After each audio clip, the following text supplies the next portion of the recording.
Hello and welcome to our lesson on graphs of polynomial functions. So this is going to wrap up our module on polynomials. Basically, there are some things that you should be able to tell about the function given its graph, and there are some things you should be able to tell about the graph given its function. So let's talk about the graphs first. How do you know when you're looking at a graph of a function if it represents a polynomial function? Remember, polynomial functions are linear, quadratic, cubic, so y equals, like the ones we have here, y equals x to the first, second, third, fourth, fifth, sixth, where you have all these terms, no fractions of polynomials, no radicals, no variables in absolute value, so nothing weird going on here, just polynomial functions. So all of your terms have positive integer exponents. And what is the graph going to look like? How are you going to know when you're looking at the graph if it comes from a polynomial function?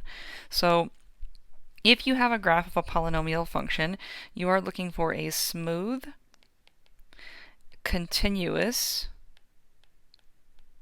and unbroken graph. So if it's a graph of a polynomial function, then the graph should be smooth, it should be continuous, and it should be unbroken. So if it's smooth, then you should not see any spikes. No spikes if it's a smooth graph. If it's continuous, then you're not going to have any breaks or endpoints. So no breaks in your graph or endpoints. And if it's, I guess, unbroken, let's just put endpoints in here. Endpoints, if it's continuous, it's going to be going forever in both directions, so you won't have any endpoints. And if it's unbroken and continuous, those ones kind of go together, but you won't see any gaps. Gaps or, unbroken spaces in your graph. Okay, so looking at the first one, even though I don't know what the function is that produced this graph, I know that this first one has to be the result of a polynomial function because this curve is smooth and continuous and unbroken. Okay, smooth, continuous, unbroken. I don't see any spikes. I don't see any endpoints. I don't see any gaps in my graph.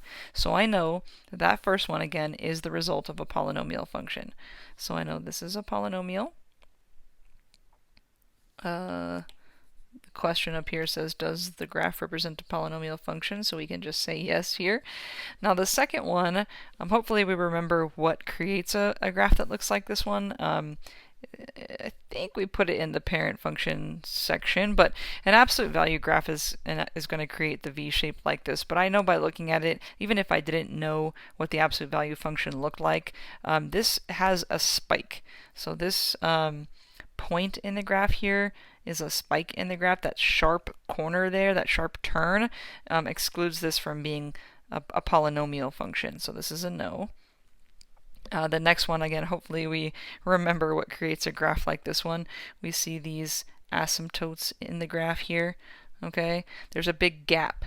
Okay, this big space in between these branches, this gap tells me this could not have been a polynomial function. In fact, that was a rational function, so this is going to be a no.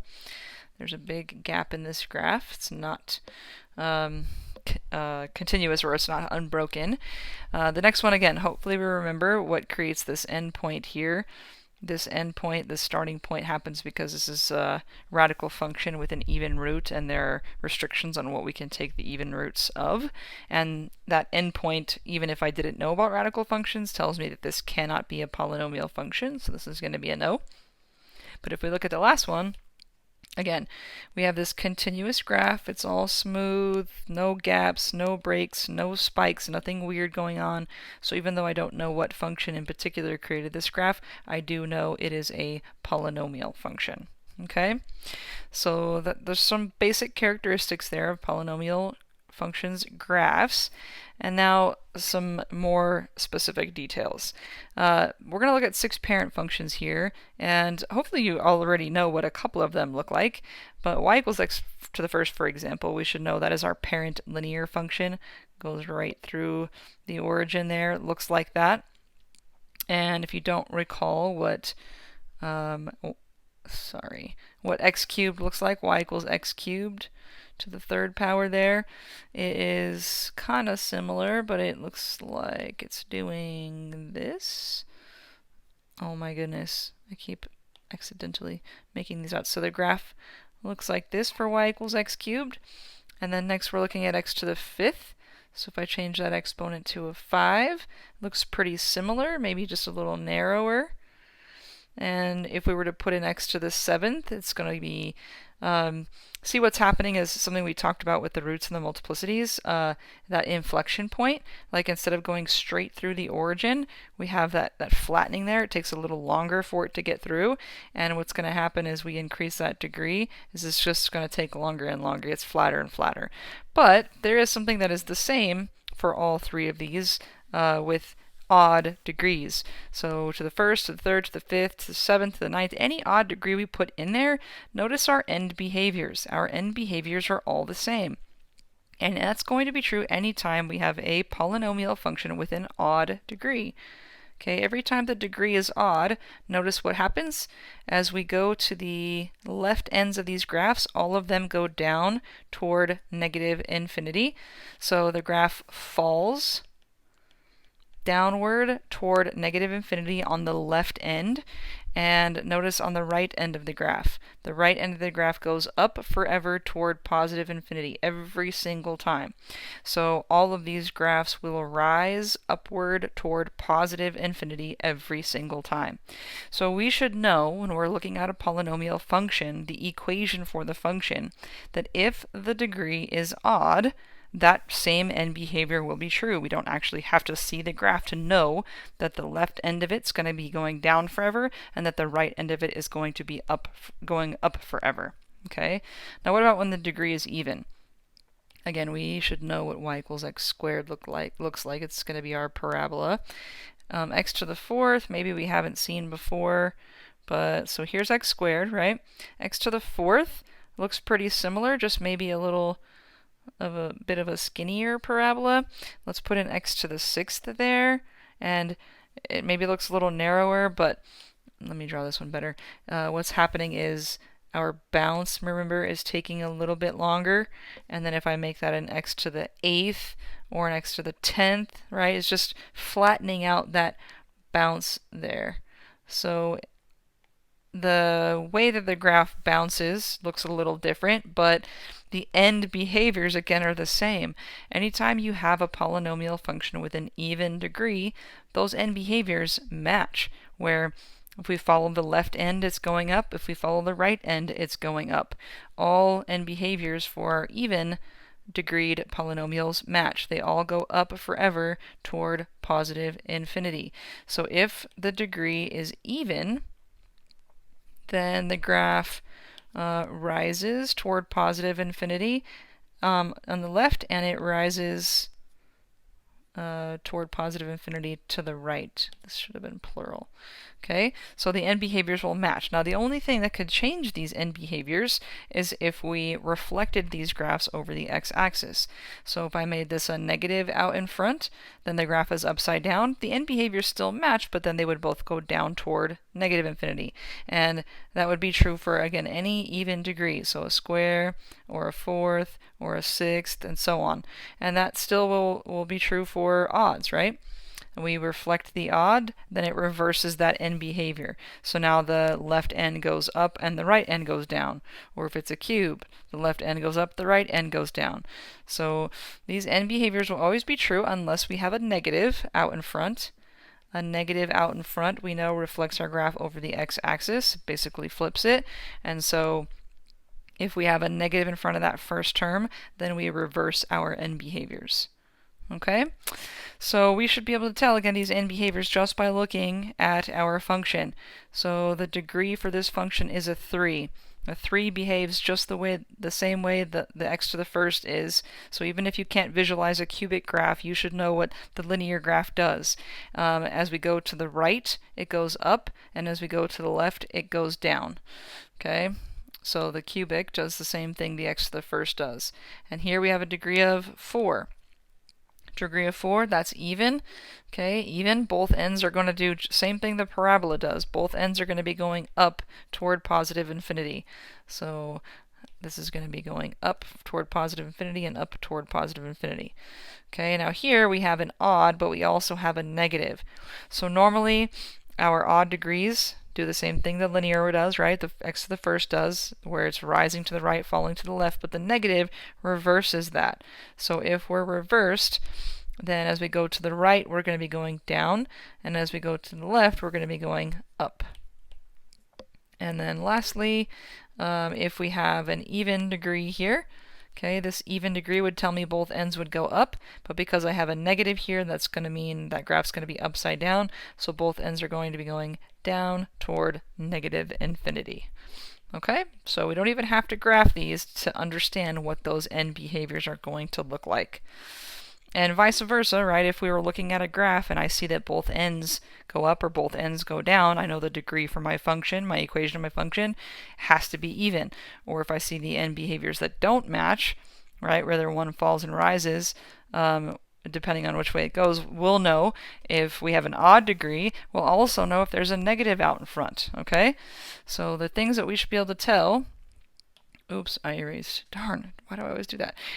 But just by looking at our functions. Okay, so something else that's going to be true about our polynomial functions has to do with the turning points. The turning points are the vertices, right? Where our graph turns from increasing to decreasing. So we're decreasing on this graph, for example, until we get to this vertex, this turning point, and then the graph turns and now it's increasing. So those turning points are the vertices. Okay, vertices, that's the plural for vertex. These are where the graph, again, changes from increasing to decreasing or vice versa. Now, when a turning point, when a vertex is the highest point on the graph, if the turning point is the highest point on the graph, no part of the graph goes above that turning point, then we're going to call that turning point or that vertex an absolute maximum. It is absolutely the maximum point on that graph. And similarly, when a turning point is the lowest point on the graph, if there is no graph that goes below that vertex, we're going to call that vertex, we're going to call that turning point an absolute minimum. But sometimes we get turning points that are sort of in between. They're turning points, right? They look like the bottom of a parabola or the top of a parabola. They are changing from increasing to decreasing or vice versa, but they aren't at the absolute highest or lowest points on the graph. There is graph that goes higher or lower than those points. In that case, we would call those vertices or those turning points either a relative max or min, or we would call it a local max or min. I tend to use the word local just because it's shorter, but both of those would be acceptable. And also, the number of turning points or vertices for a polynomial function can be at most one less than the degree for our function. So if I had a fourth degree, for example, then I could have 3, 2, or 1 vertices. If I had a fifth degree polynomial, then I could have 4 or 3 or 2 or 1 vertices. Okay, those are the options. So if my polynomial was cubic, if I had a third degree, it would not be possible to have a four turning points. It's not possible. The maximum is 1 less than the degree. Okay, so let's look at these graphs. Let's try to establish whether they have absolute or local maxes or mins, and we'll see what else we can determine. Okay, so for example, number 4. We have one turning point here on the graph, and it is the lowest point on the graph. There is no point lower than that point on the graph. So not only is this a minimum because it is at the bottom there, but it is an absolute minimum. So we're going to call this an absolute min. Okay? And if we look at the next one, again, we have a turning point in our graph here. And this time it's at the top, so at the top of the graph, then it's going to be a maximum.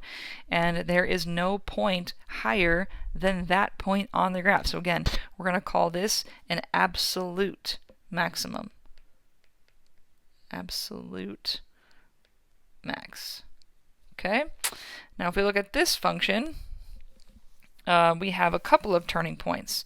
So notice our graph is increasing till we get here. then it's decreasing, then we get here, and then it's increasing again. So we have two turning points, two vertices, one here and one here. But this graph goes down forever and it goes up forever, so neither of those is the absolute highest or lowest point on the graph.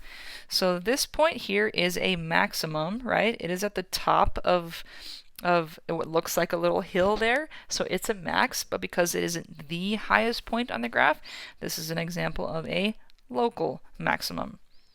And the same thing with the minimum. So the second turning point is at the bottom of the hill. It is a minimum, but because it is not the lowest point on the graph, because the graph goes lower than that point, then this is what we call a local min. Okay? Next example, we've got a turning point here. We've got a turning point here. We've got another turning point here. So this one is going to be a minimum. This one's going to be a minimum. Those are both at the bottom of the hill, right? And this one's going to be a maximum. So the only question is, are they local or absolute maxes or mins? So let's look at this first one. This first one that I said is a minimum, so the bottom of the hill there. Is there any point on the graph that goes below that point? No. So this is going to be an absolute minimum. Now the other minimum, the one that we have over here, is a minimum, but there is graph that goes below that point, so this is what we call a local min. And the maximum is, again, at the top of a hill here, is not the highest point on the graph. This graph will continue to go higher than that point, and so this is a local maximum. Okay? How about this guy here? Do we have any turning points in our linear function?